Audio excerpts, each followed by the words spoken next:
Well, hello and welcome into the New Normal podcast. My name is Ryne and this is Cole, and we're here today to talk about idols and how do we handle idols? How do we recognize if maybe we have some idols in our life and what that looks like in a modern age? So stay tuned for today's episode.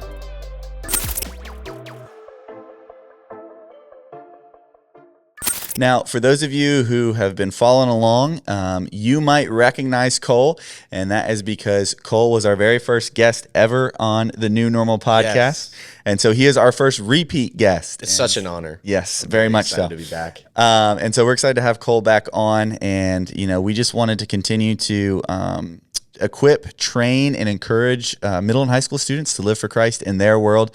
And whatever that looks like, we just want to take biblical truths with us, creating a new normal of what it means to live for Christ. And so we're just trying to put this out here in the hopes that it will continue to help middle and high school students do just that, to know, love, and serve Jesus, and to share his message of hope with those around them. And so today we're going to be talking about idols, which before we get there, because idols, some people are like, oh, you mean like the little statues that they had in the Old Testament? Yeah. We'll talk about it, okay? We're like, how does that relate to my life? Okay, we'll talk about that in a second. But each guest we have on, they kind of share their testimony, but you've shared your testimony. So if you want to check that out, go back to episode 1 and you can see Cole's testimony. And so what I kind of wanted to ask you is maybe just share, what do you feel like God has been doing in your life recently? What do you feel like God has been teaching you recently? What's kind of been going on in your faith recently? Yeah, so I guess towards the end of the school year, my patience was definitely being tested. Just like, every day I'm just going in there. I'm trying to finish out the school year, trying to do my best. I mean, and, God has taught me a lot recently. I mean, I can't even pinpoint one thing. It's hard. I mean, I just love coming here every Sunday and Wednesday when I can. And, yeah, I don't really know what he's been teaching me a whole lot. It's hard to tell. Yeah. Well, stay tuned because Cole will be going on our student mission trip here in a couple of weeks. And so I'm sure you'll have a lot of things that God taught you during that week. In that week, yeah, a lot. I'm going to learn a lot. I'm very excited. So, yeah, we're super, super excited about it. All right, now, let's jump into today's topic, because when I texted you, I was like, hey, you want to come back on? You're like, yes. I was like, what do you want to talk about? And you were like, idolatry. And I was like, okay, all right.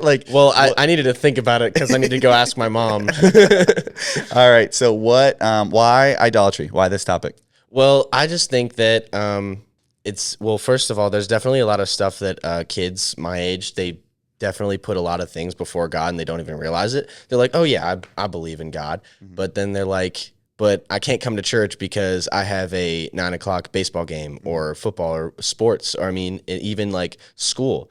I can't come to youth group because I have homework. I've seen it so many times with my friends, and I'm like, come on, man. I mean, I'm sure it's not that much. I mean, it's high school. It's a lot, but I mean, there are a lot of things that people put in front of God, and that is pretty much what an idol is. Okay. So I want to dive into it a little bit, because some people might be like, well, you're saying that if I miss youth group one time to study for a test, then I'm sinning?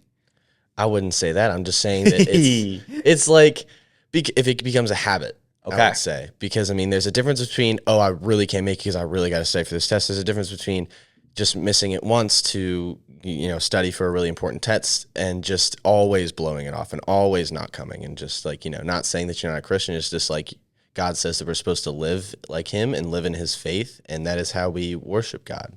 Okay. Yeah, I wanted to put you on the spot there a little bit, because we're going to talk a little bit about that. We're going to talk about when does something actually cross that line into becoming an idol. And you're making shrines of it, that's for sure. That would be a good start in terms of defining one.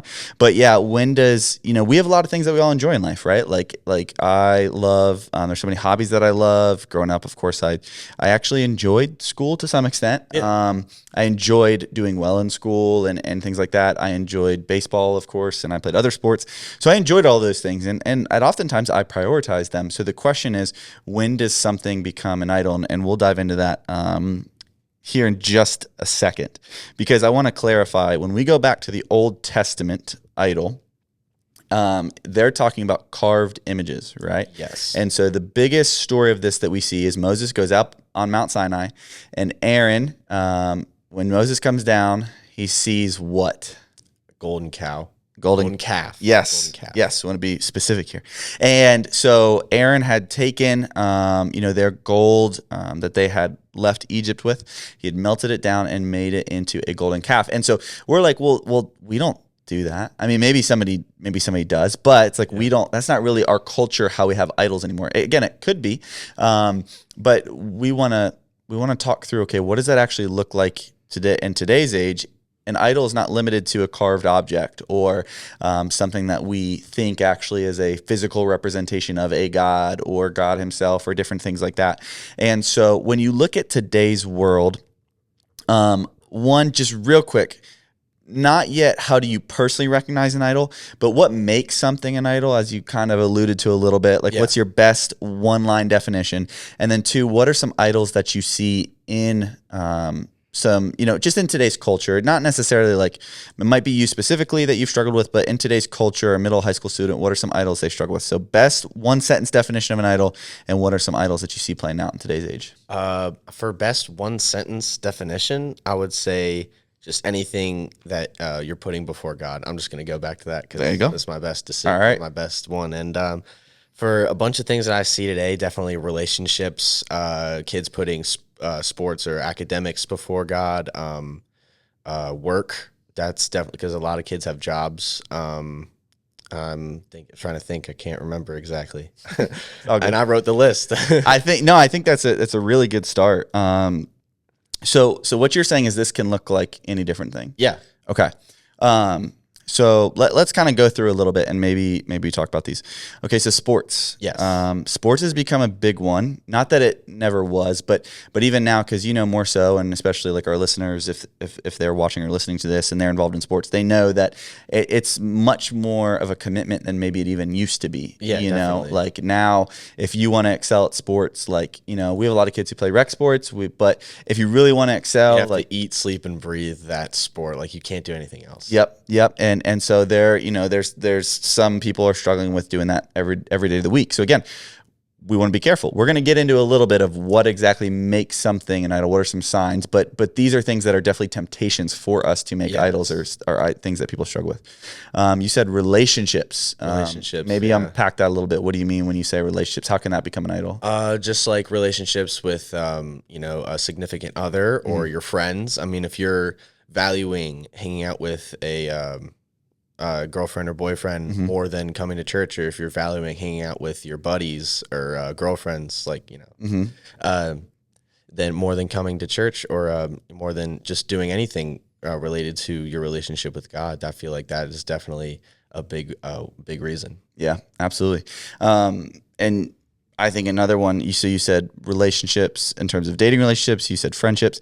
I think just popularity in general, which is kind of funny because like it's cheesy movie stuff when it's like, I want to be popular. Nobody really talks like that, but it's true. People want attention from other people. I think looks can be a big one. Looks can be a huge one. And that can be guys and girls, the way I look, the way I present myself, the way I dress.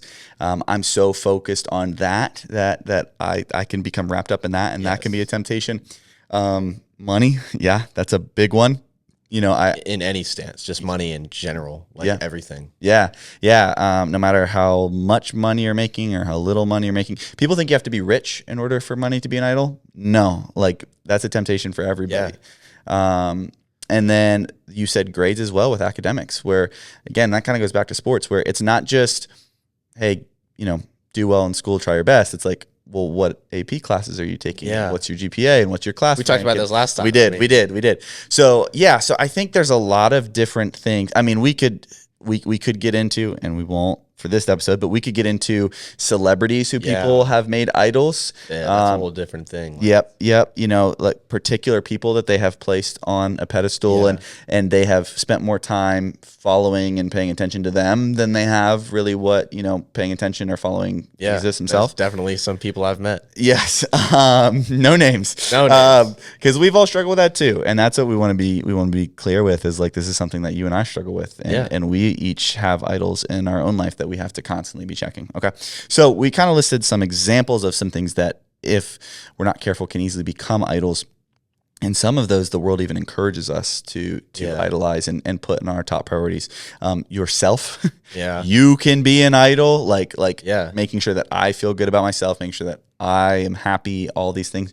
You can become your own idol. But all of these in some variation kind of place you on the pedestal and idolize yourself. But all right, so those are kind of some general things, but what's a sign that something is becoming an idol or is an idol in your life? What are some warning signs? Like when you drive a car, something's going wrong, a light starts blinking. What's something that what's a blinking light that's like, hey, you need to be careful, this might be an idol, or this is becoming an idol? What are some warning signs that something might be an idol? I don't know. I think it's like if you're very, very particular about it. Like that's weird to say, but it's like if you're very like, I don't know how to, it's like definitely obsession. Okay. It's definitely like if you're obsessing over one singular thing, and that's not like bashing OCD people or ADHD, but I mean like that's like if you're just very, very like specific about one thing, if a topic is being brought up. I don't know if that's a great way to say it, but it's back it up. I want to back it up. Yeah. So you said obsessing. How does that play out? What does that obsession actually play out? Like when you say they're obsessing over something, how does that manifest itself? Like what actions does that come from or come from that? What do you mean by that? Like what do you mean actions? It's hard. All right, all good. We'll go back. I'll ask this question again. And I would just talk about like it consumes you, like you think about it all the time, or you're focused on it all the time, or no matter what's going on, you're constantly thinking about this, or you get happiness from it, things like that. Okay, so I'll ask the question again. Yeah, so I think we've talked a lot about like the what can be an idol or things like that. We talked about some general temptations. When it comes to warning signs, like this might be an idol, like you drive a car, like blinking lights, something's going wrong, like hey, alert. What are some warning signs, or maybe some signs that something is becoming an idol or is an idol in your life? What does that actually look like? What are some things maybe somebody should be looking for, or some signs that like, hey, this has become unhealthy? Well, I think the best way to put it would be if you're in the perspective of another person. So if I'm seeing this and I'm seeing somebody just obsessing over this one thing, they're pushing everything away. They're pushing people away. They're pushing like just everything to focus on this one specific thing. I think that would definitely be a big warning sign about it if I was witnessing this, or even because I mean, usually the person that is idolizing something and obsessing over something doesn't realize that they are. Mm-hmm. And they may or may not. Yeah. This idea that like it kind of dominates their life, I think is kind of what you're getting at. So I, as always, have some thoughts. Yes. That I'd like to share. And I think there are kind of three things. There's definitely more than three things, but I think three major warning lights on the dashboard of idolatry that we need to be aware of. The first is I turn to it when I am upset or anxious. So when something goes wrong in my life or when I have a bad day, this is who or what I turn to. Now, we have to be very careful, right? Because I have some really good friends. I love my family. I love my wife. Like if I have a really bad day, I'm going to talk to them about it. Yeah. So we want to be careful on that distinction, but a spouse can be an idol. Your family members can be an idol. Like even these things that are good things in and of themselves, if we turn to them before we turn to God, chances are that might be an idol in our life. Yeah. 1 Peter 5:7-8 says, casting all your anxieties on him because he cares for you. Be sober-minded, be watchful. Your adversary, the devil, prowls around like a roaring lion seeking someone to devour. I think it's interesting that Peter connects those two ideas where, hey, we need to cast all of our anxieties upon God. Yeah. And the devil is constantly prowling around. So what's kind of the logical conclusion there? Well, the devil doesn't want us to cast all of our anxieties on God. He wants us to take our anxieties to other things or people, and so that we get our dependence upon them. This could play out like, hey, and I've certainly been guilty of this. I've had a really long day. I deserve eating something that's not necessarily healthy. Yep. Now, again, everything's fine in moderation. If it's like, I've had a really rough day, let's go get some ice cream because we need to spend some time together as family. Yeah. No. But if it's, if that's a little bit of a habit of like, I've had a really rough day or I'm stressed out and I'm going to eat to kind of fill that void, that can be idolatry. That's a really good example. I like that. Yeah. So. Yeah. Or something's gone wrong in my life. I'm going to constantly call or text this person and not talk to God about it. Yeah. Now, again, I love my dad. Like, I talk to my dad whenever I need advice. Like, I'm going to call my dad, but I struggle with sometimes, it's like, hey, I need to make sure I'm going to God first before I make that call. Yeah. Or, I've got, a great mentor. Like, I need to call God and talk to God before I go to hit, He's the one with the answers. Correct. And so these are all great examples, great people, but I need to make sure that, hey, am I taking my anxieties to God or am I taking them to other people? Yeah, that's definitely a big thing that people need to look out for. I mean, everybody does it. Yeah. So number 1, do I turn to this when I'm in need or anxious? Number 2, I'm willing to compromise, sin, or cut corners to keep or obtain it. Could you elaborate on that? So if I am willing to compromise God's truth in order to keep it or maintain it, then that's a sign that it might be an idol. For instance, you keep using this example of like prioritizing youth group in church, right? Attendance is not equal godliness. Yes. So we want to be clear about that. But Hebrews 10 says, do not neglect the meeting of the body of believers. Yeah. So how does this play out? Well, you don't understand. I have to miss church all the time because if I don't, I won't get better at this sport and I won't be able to, continue on. Right. Now again, that's because you look at an NFL player, they play on Sunday. So am I saying that they're all sin, that football is an idol? No, of course not. The point is, if I am compromising God's truth in order to keep or obtain it, then we're in a bad place, okay? Again, to use an example of a relationship, hey, this person is not following God's commands.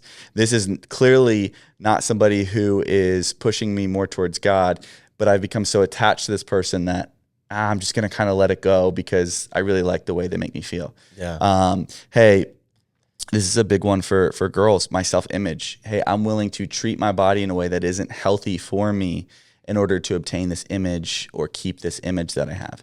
And so that's another warning sign that, hey, this might be an idol in my life. And then the third one is our emotions are tied to it. So when I get angry, when I get upset, I get angry or upset when I don't have it, and I become happy when I do. Yeah. So Proverbs 4:23 says, keep your heart with all vigilance, for from it flows the springs of life. So even something that's considered healthy can be an idol. Hey, I didn't get I'm really stressed out. I'm really anxious. I just need to work out. Now, I was literally just thinking about now, again, working out is actually a good thing. That is actually a good way to expel that. But it's when you start idolizing and putting it before everything, then it can become a problem. If I'm relying on working out to deal with my emotions rather than going to God with them, then I have created an idol. So again, even good things, even like relatively beneficial and productive things, those can become idols if we're not careful. And so we have to keep those in check. So number 1, something might be an idol in my life if, number 1, I turn to it when I'm in need or anxious. Number 2, I'm willing to sin, compromise God's truth, or cut corners to keep or obtain it. And 3, my emotions are tied to it. I get angry or upset when I don't have it, and I get pleasure and joy when I do. So hopefully that kind of helps make some sense. All right, so we've recognized the warning lights. We know what's wrong. We can't just ignore it and keep driving, right? Like we do, where we turn the music up louder and we're like, it's fine. Put a sticker over it. Yep. So how do we actually deal with idols in our life? Like, what is should our response be to actually starting to recognize and then starting to actually make some changes so where we can deal with some of these? Yeah. So, biggest answer, turn to God. That's always should be your first answer. But then it's like, there's a lot of things I feel like, because turn to God. And I would say just like, you can't just stop doing the thing, right? Because you can't just go cold turkey. With most people, if the best, I guess, would be drugs. If you're trying to stop that big idol. Yeah. They, if you just stop and sometimes it works, but it's really not healthy for you because your body started to rely on it. Right. So I feel like, just coming to God and coming to church, going to rehabber, I guess, in that instance. And I guess surrounding yourself with people that, like, you know, fellow Christians, surrounding yourself with the people that you should be hanging out with, you should be around in fellowship, and you know, like that stuff. Yeah. And I know what you're saying with the drug analogy. It's kind of like, have a plan. Yeah. Don't just be like, well, baseball's an idol, so I'm just gonna stop playing baseball. Yeah, it's like, well, okay, well, hold on. You don't have to stop. Well, In that sense, we don't know, Yeah. and that's my point. Is like, it might be for somebody. It's like, this has become such an idol in my life where this just has to go. But it also might be like, no, I love playing baseball, and that's okay as long as it falls in the right priorities. Yeah. Same thing in a relationship. Like, if this person, that relationship, that might need to go. If you're like, I can't be in a healthy relationship right now because I'm so, my identity is so tied to this. But at the same time, it's like, hey, this also might be the person that God has for me, and I just need to, again, make sure that we have our priorities in order. Yeah. So I think that's what you're saying when you talk about like the drug analogies. Yeah. Like, don't just be like, well, I'm just going to stop. And it's like, okay, well, that might actually work, but we need to have a plan of how do we do that, and some fail safes for when we do mess up, that it triggers accountability and actually helps us. So yeah, I think the first is confess. 1 John 1:9 tells us that if we confess our sins, he is faithful and just to forgive us of our sins and to cleanse us from all unrighteousness. Yes. Doesn't mean we will be perfect this side of eternity, but it just means that, hey, if we confess something to God, we are dragging that darkness into the light. Darkness hates the light. It's going to flee. That's how it works, right? And so first we need to confess to God and apologize and say, God, I'm sorry. Like, I realize that this is an idol. I have placed this before you. God, I'm sorry. And he'll start to do a new work in your life with that. The second thing, and this is a big thing that I've talked about, and you've heard me say it before, but our minds are a vacuum, okay? And there's a saying, nature abhors a vacuum, meaning nature will always fill a vacuum. And so if I have an empty mind, I won't have an empty mind for long. Thoughts are going to come in. And so if I'm just like, well, I'm just going to stop listening to that music that maybe has become an idol. Again, I'm compromising God's word for it. Music makes me feel better about myself. When I have a bad day, I turn to music. Well, there's check, right? So it's not just like, well, I'm just never going to listen to music again. There's other types of music. Correct. It's like, well, why don't we make sure, let's put some boundaries in place, but let's start to fill that void with what are some good things that God says is good, not what the world says is good, what God says is good. So now how do I start to do that? Well, instead of listening to music that turns me away from God, I'm going to start listening to music that turns me towards God. I'm going to start to, maybe sometime I am going to cut back on how much music I listen to, in the sense that I'm going to spend more time saying, hey, if I'm in the car, instead of just listening to music the entire way, I'm going to actually pray for a little bit, and I'm going to talk to God while I do this, or, different things like that. If I go on a walk, maybe I'm going to leave my phone at home, and I'm just going to, look at God's creation and help that remind me of who he is and what he says about me. So I think, number one, we need to confess. Number two, we need to replace it with truth. Romans 12:1-2. I appeal to you, therefore, brothers, by the mercies of God, to present yourselves as a living sacrifice, holy and acceptable, which is your spiritual worship. Do not be conformed to this world, but be transformed by the renewal of your mind, that by testing you may discern what is the will of God, what is good and what is acceptable and what is perfect. And so we need to not just remove it, we need to fill it with what God says is good.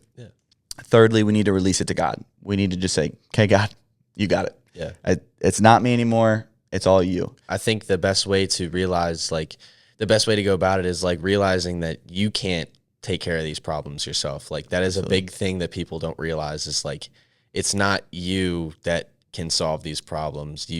Everything is out of your hands. When we try to do stuff, it all falls apart. Absolutely. That's a big thing that always helped me when I was trying to just balance all this stuff and during the school year. And just when you give it all up to God, I promise you everything works out. Matthew 16:25, to go off what you said, he who seeks to save his life will lose it, but whoever loses it for my sake will find it. And absolutely, what does it profit a man to gain the whole world and lose his soul? It doesn't. And so we need to confess all of it to God and understand that, hey, he's got it. He'll take care of it, and he knows what we need. And so if we just give it all to him, hey, we'll find our joy, it will be complete in him, and he'll start to remove those things. So yeah, how do we actually deal with idols? Number one, we confess our sin to God and ask for forgiveness. Number two, we replace those things with what God says is good. So we replace things that the world says is good, which again, they might actually be, positive things in the sense that they contribute to society, they're productive, but God has something better for us. So we replace it with that. And then number three, we release it all to God. We say, look, God, my true identity and purpose can only be found in you.